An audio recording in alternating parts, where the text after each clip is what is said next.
Okay, guys, Panzer J back here in Operation Champ. We're up to turn number 11, July 41. So this will be 11.7 for the US and the KMT.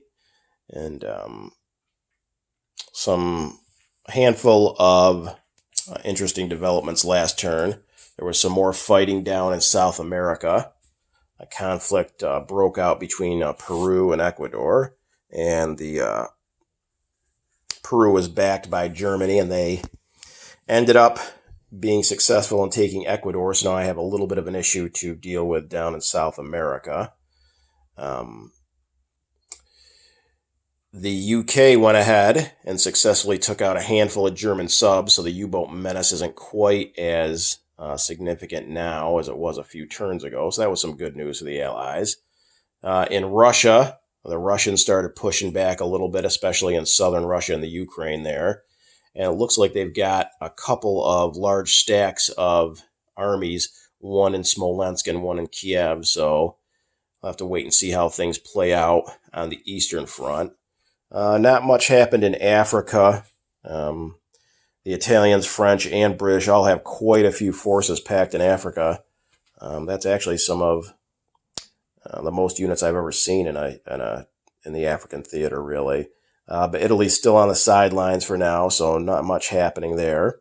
The British did bring a fleet over here off of Aden into the Indian Ocean. That's the first time the British have had significant naval assets in the Indian Ocean since, I believe, the beginning of the game.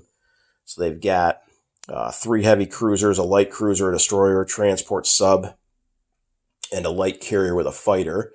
And that's because the Japanese have, not completely, but have started to pull away from India a little bit, at least with their naval units. They do have a decent fleet still in 88 off of British Malaya, but most of their units are heading back towards the Japanese home waters. They did put down 3 fast battleships and 3 light cruisers this last turn because the U.S. Has a couple of fairly strong fleets, one off of Hawaii and one off of San Francisco. And then the Allies also do have a smaller fleet down here in the South Pacific, inching their way towards, well, who knows where they're inching their way towards at this point. In China, the KMT's on the defensive a little bit here, thanks to help from Russia. The CCP now own all of Manchuria, and they are now collecting more money than the KMT, so not good for the KMT. I'm not really sure. We're going to have to do a little something here, but I'm not sure it's going to be that significant, but we'll see. So that's pretty much where things stand here on 11.7. So for the U.S., we've got our 6 tech rolls. So we are going to try for advanced artillery, which is at stage 2, 7 or higher. Heavy bombers, stage 2, 9 or higher. Long-range aircraft, stage 2, 7 or higher. Advanced subs, stage 3, 8 or higher. Strategic rockets, stage 1, 9 or higher. And that's what, 5. I guess for the 6th one, we'll just go for improved factories, 7 or higher. So we have not been very successful with our tech for this game. We've only got 4 completed, so... And I really do not think I'm going to get the victory point for the techs because they're so far behind. But we'll see. Okay, so advanced artillery, 7 or higher. And a 4 misses. Heavy bombers, 9 or higher. A 7 misses. Long-range aircraft, 7 or higher. A 5 misses. Advanced subs, 8 or higher. A 6 misses. Strategic rockets, 9 or higher, 2 misses, and improved factory, 7 or higher, and 8. So we got 1. 1 out of 6. Ay. Tech has been absolutely horrible for the United States this turn. Definitely no way we're going to get that victory point. Okay, so on to purchases for the United States. So we have 83 to spend. We lost, I believe, 3 to convoy rating, and then $4 we spent on a mountain infantry for Ecuador. So we got 83. So we're going to go ahead and purchase 2 jet fighters for 24. We're going to finish off our 2 light carriers on the production chart for 6, so that's 30. 5 destroyers for 6 apiece because of improved construction, so that's 60. We're going to start construction on 2 more light carriers for 3 apiece. That's 66.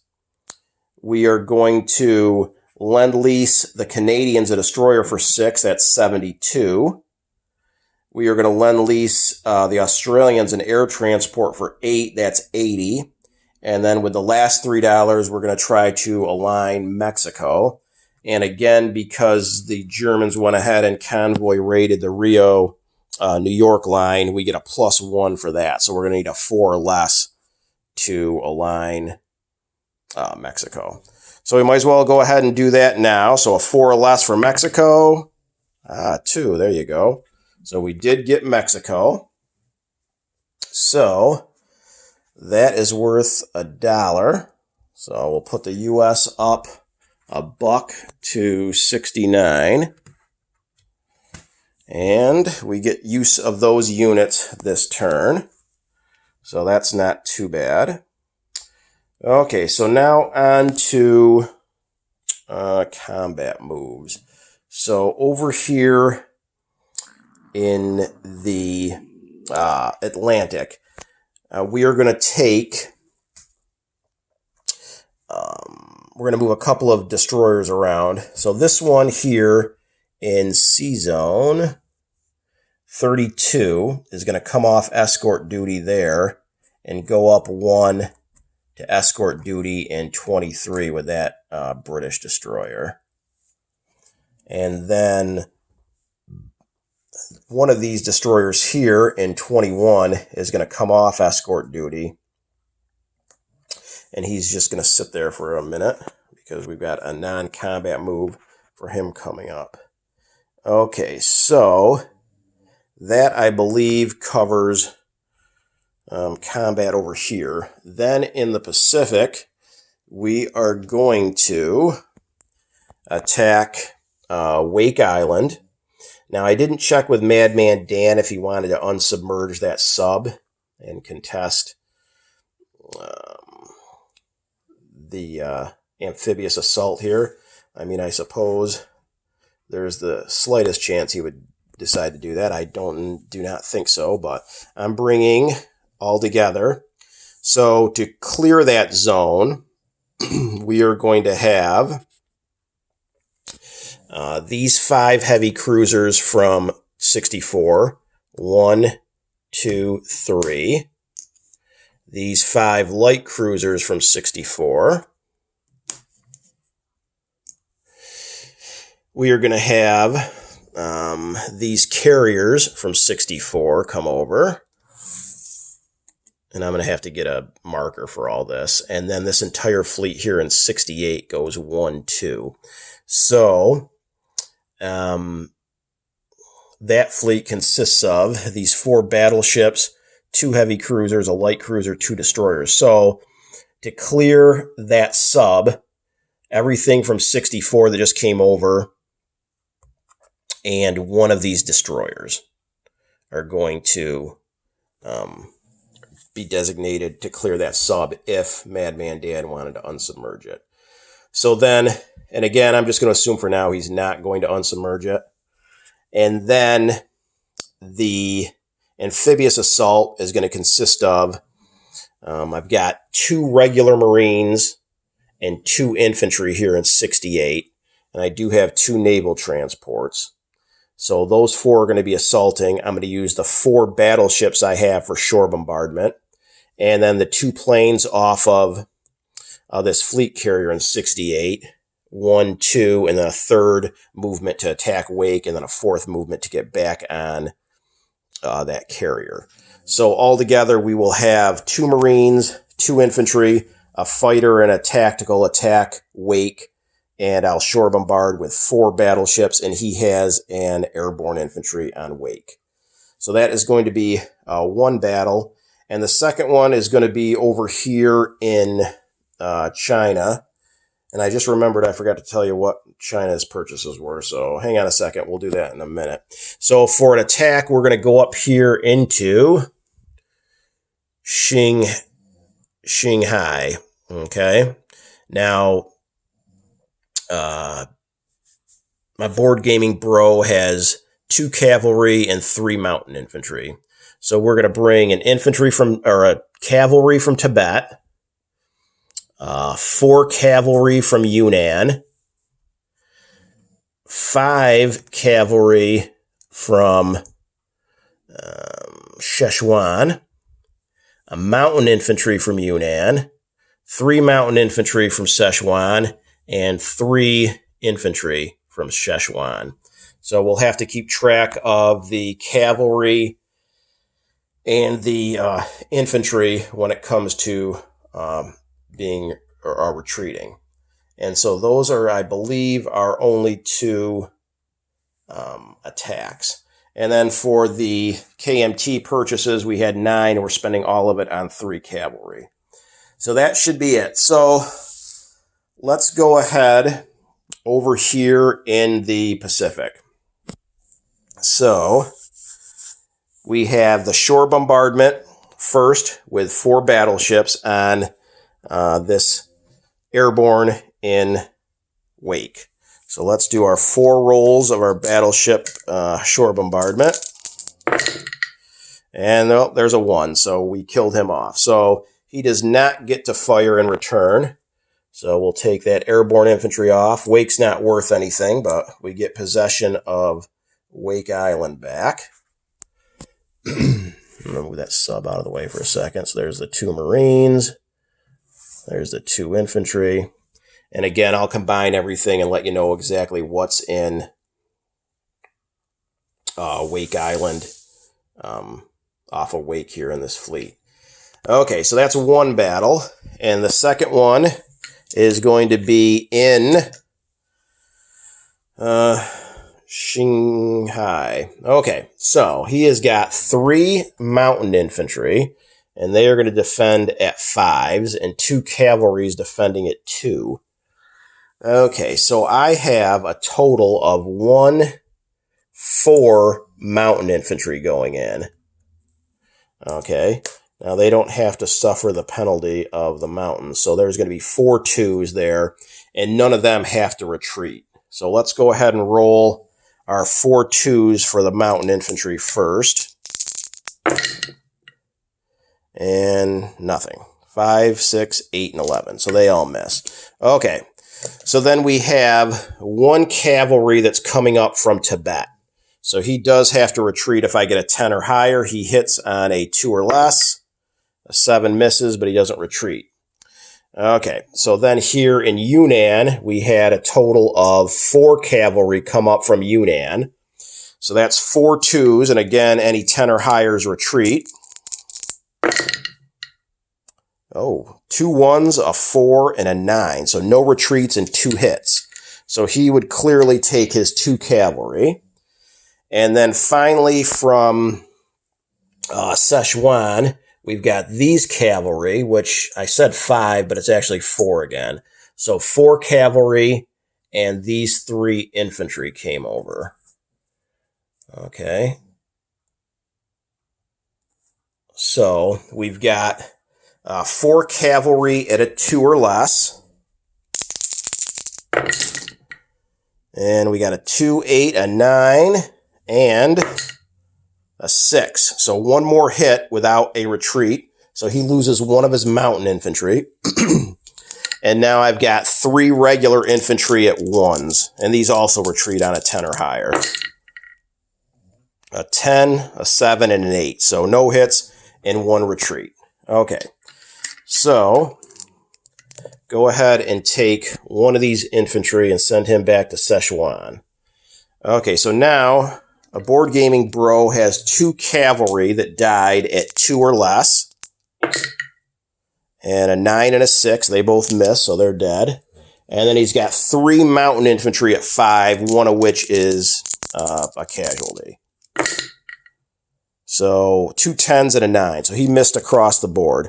So going into round 2 here, he is down to 2 mountain infantry. Okay, so let's go ahead and roll my 4 mountain infantry first at 2 or less. And a 2 3 and 2 7. So we get 1 hit. So he is down to a single mountain infantry.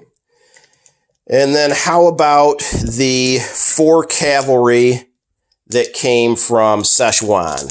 2 or less for these. Oh boy. 2 11s, a 10, and a 4. So 3 of those cavalry have to retreat with no hits. So they all go back to Szechuan.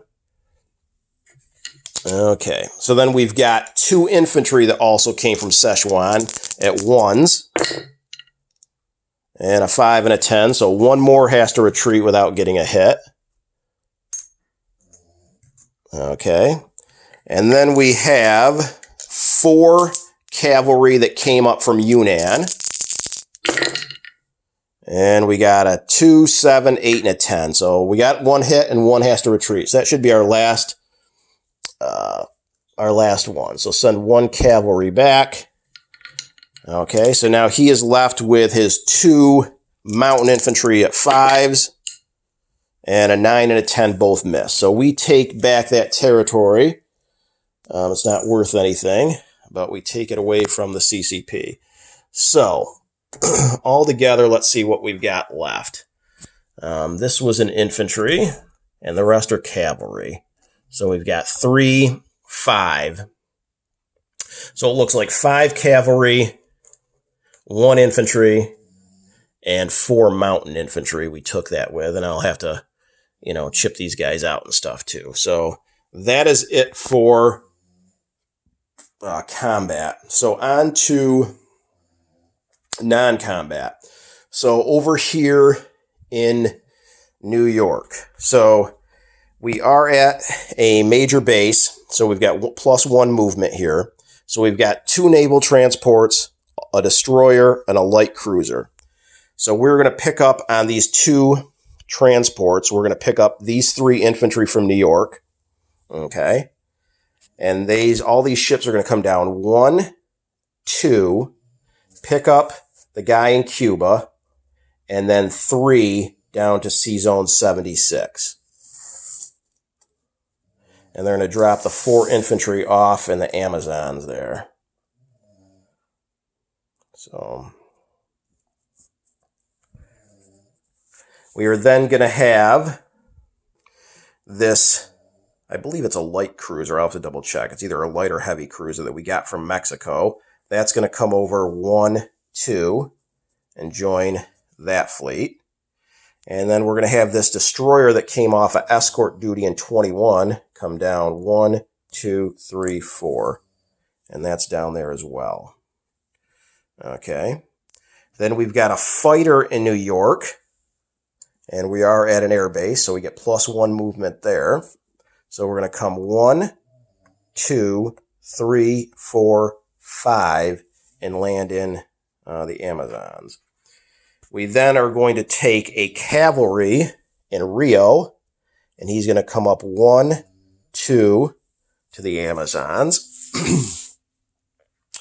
We are going to have these 2 infantry in Pampas come up 1 to Grand Chaco. And finally, let's see what else. I guess we're going to have our fighter that we just got fly over to the Pacific. So,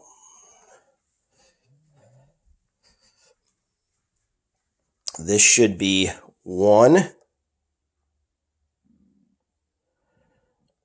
and 2, 3. I don't think we can reach Hawaii. So we're just going to fly 1, 2, 3, 4 and land in San Francisco with that fighter. Okay, and that should be it, I believe, for the Atlantic side of things. We're going to leave that cavalry and the infantry, I suppose, in...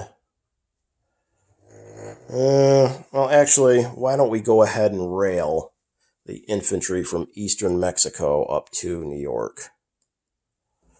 So, and that will be it over here. And then in China, we are going to have...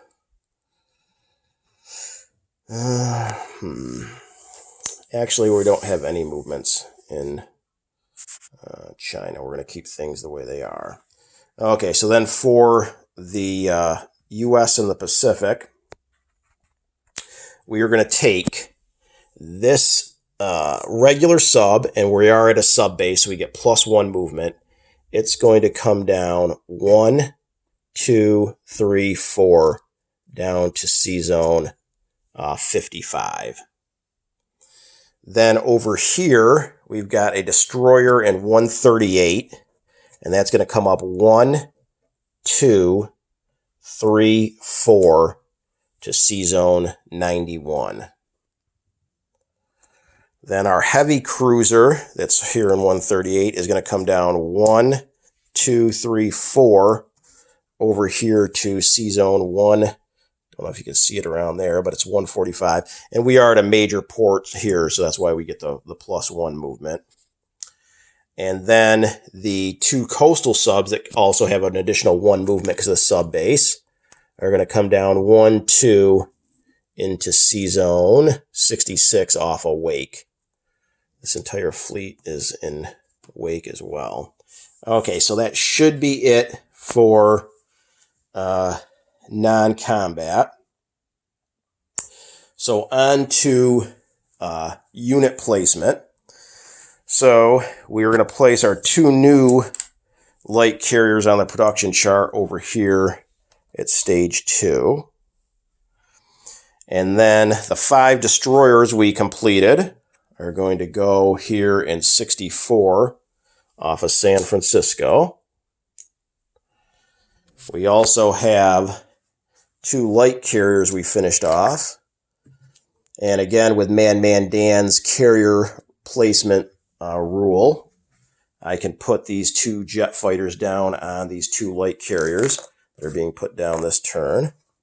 So the 2 light carriers will go there in 64 and put the 2 jets, 1 each on those light carriers. Then we've got a air transport for Anzac, so that can make its way from San Francisco all the way down the South Pacific and land here in Sydney. There's nothing blocking that path there. And then our destroyer that we lend-lease to the Canadians can go right there in C zone 21. Obviously, it can reach from New York, Washington, wherever. So that should be it for the U.S. placement. And then for the KMT, we've got our 3 cavalry, and we're going to place those in Sichuan. So it's getting a little crowded here. So that should do it for unit placement. So on to collect income. So the U.S. is now at 69. We didn't save anything. We get 12 for our bonus. So that's 81. So 81 plus our wartime economy. So let's see what we get here. 9. So that gives us 90. I think we've been at exactly 90 the last 3 turns now. So 90 for the U.S. And the KMT spent everything they had. They're at 9, so they have 9. So 90 for the U.S. and 9 for the KMT. So let's just go do a little recap for some units here for the guys. So in South America, in Gran Chaco, we have 4 infantry and an artillery. In the Amazons, we have a cavalry, 4 infantry, a fighter, and a British infantry. In C Zone 76, we've got 2 destroyers, 2 transports, a light cruiser, and then either a second light cruiser or a heavy cruiser. I'm going to have to double check. It's the cruiser that I got from Mexico. As far as the KMT goes, we have 2 militia in Quichao, 4 militia in Kwangtung, 4 militia in Nanking, 2 infantry in Shantung. In Sichuan, we have 3 militia, 2 infantry, 6 cavalry. And in Shanghai, we have 4 mountain infantry, 1 regular infantry, and 5 cavalry. In the Pacific, on Wake Island, we have 2 infantry and 2 regular Marines. In Sea Zone 66 off of Wake, we have a total of 2 fleet carriers and 1 light carrier, and they have 2 jets, a fighter, and 2 tacticals on them, 2 coastal subs, 2 transports, 2 destroyers, 7 heavy cruisers, 6 light cruisers, and 4 battleships.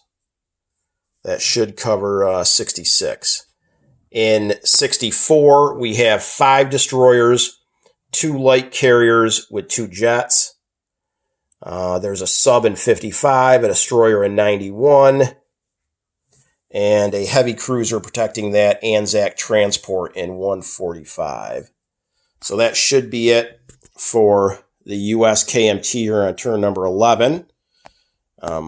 We will see you guys on turn number 12.